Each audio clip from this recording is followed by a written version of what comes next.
योजना बंद करणार नाही आहोत असं त्यांनी म्हटलं, पण ती अपडेट करू, अपग्रेड करू. पुढच्या बातमीकडे वळूया. बॉलिवूड अभिनेता सैफ अली खान याच्या घरात शिरलेल्या चोरावर त्याच्यावर जीवघेणा हल्ला करण्यात आलेला होता. लीलावती रुग्णालयात त्याला दाखल करण्यात आला होता. आता त्याला डिस्चार्ज केलं जाईल. या पुढच्या काही वेळामध्ये लीलावती रुग्णालयातून सैफ अली खानला डिस्चार्ज केलं जाईल. करीना आत्ताच घराकडे मार्गस्थ झालेली आहे. करिश्मा तिच्या सोबत होती. शर्मिला टागोर अजूनही रुग्णालयातच आहेत आणि पुढच्या काही वेळामध्ये सैफ अली खान यांना डिस्चार्ज दिला जाईल. त्यानंतर ते घरी जातील. मात्र ही लीलावती रुग्णालयातली थेट दृश्य आपण बघतोय. सकाळीच करीना इथे दाखल झालेली होती. तिच्यावर शर्मिला टागोर सुद्धा होत्या. पण आत्ता निघताना मात्र आपापल्या गाडीतून करिश्मा आणि करीना या घराकडे मार्गस्थ झाल्यात आणि पुढच्या काही क्षणात सैफ अली खान सुद्धा घराकडे मार्गस्थ होतील असं कळतंय. डॉक्टरांनी दिलेल्या माहितीनुसार सैफ अली खानच्या तब्येत आता सुधारणा होते आहे.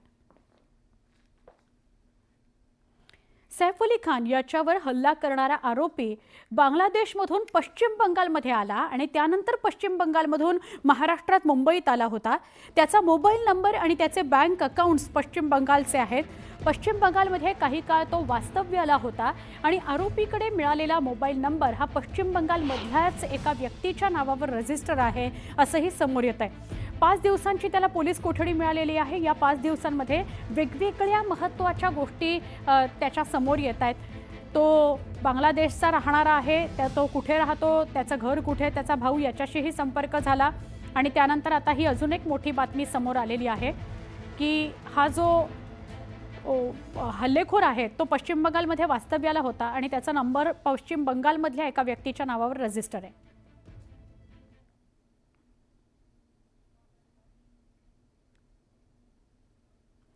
ही दृश्य काल रात्रीची आहेत.